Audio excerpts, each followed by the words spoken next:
Delegate Freitas, you have the floor. Oh, I love to hear the groans over there. Madam Speaker, Delegate Miras gave I think a very impassioned speech a couple of days ago with respect to the dangers and some of the concerns with respect to socialism. And the response he got was an interesting one, because the response was ultimately not a defense of socialism. The response ended up being more of a diatribe and an indictment of the United States and all of our previous sins. And it was amazing to me because as we heard the list of everything the United States is apparently responsible for, both in this country and across the world, there were certainly elements of truth to it. But I found it fascinating to hear that that was all followed up by "we fundamentally deny." Who exactly in the United States is fundamentally denying that the United States government treated African Americans badly? Who's fundamentally denying that the United States government treated Native Americans badly? Who is fundamentally denying that the United States has been involved in foreign interventions that it shouldn't be?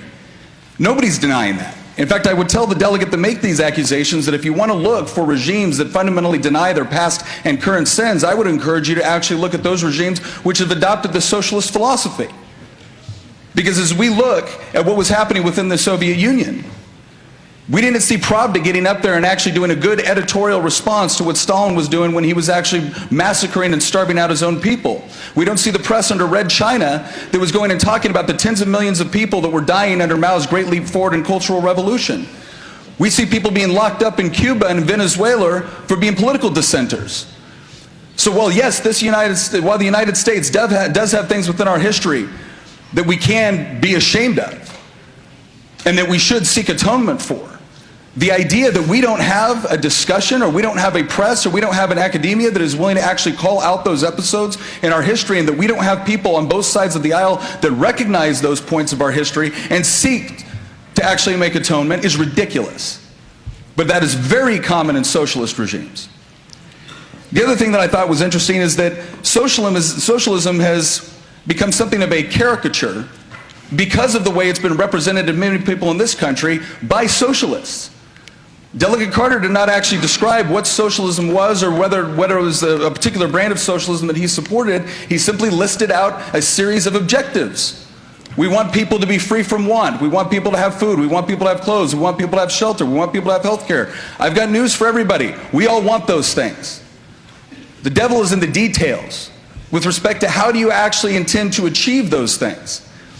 And as I look at socialism, and I will give you this much, socialism has done a really good job of rebranding itself, because every time it fails, it seeks to come out and say, well, that wasn't real socialism. But there is a common theme within that political philosophy, and that theme is the abolition of the private ownership of the means of production. That's the common theme throughout socialism. So if that's what you want, it's very simple. What it essentially means is that private companies don't exist when it comes to capital, don't exist when it comes to factories, don't exist when it comes to laboratories. We're going to allow the people or the government to run those institutions for us. And here's my question. Can we think of a socialist regime that has actually implemented this sort of central planning and government control over the economy that has actually produced the sorts of results or objectives that Delegate Carter has listed? I would suggest, Madam Speaker, that as we look at the various debates going on this floor, the true test of whether or not this socialism works as a political philosophy is not going to be found in my opposition to it or Delegate Carter's support of it. It's going to be found by what do people do that have lived under those regimes? What do those people do? What are the poor people in those regimes? What are the poor people across the world? What do they seek out? Do they seek out socialist regimes, or do they seek out free market economies? Because last time I checked, I don't have much of a recollection of American workers in this country running down to the south of Florida, making makeshift rafts and desperately trying to get to the socialist utopia of Cuba. I don't recall people in West Germany desperately risking life and limb to go over, under, or through the Berlin Wall in order to make it into the Union of Soviet Socialist Republics. But I've got good news. Here in a free country, if you would like to live as a socialist, you are welcome to do so. You can get a bunch of your friends together, you can go get some property, and then you can go live on a commune. And guess what? I'm not going to try to stop you. I'll even try to lower your taxes. But you can't force me to go with you, and you can't force me to pay for it. And that is the true problem with socialism as it has been applied throughout history, no matter where it's attempted. It has always resulted in oppression, violence, and degradation. So much so that the people from those countries are desperately trying to get to this country.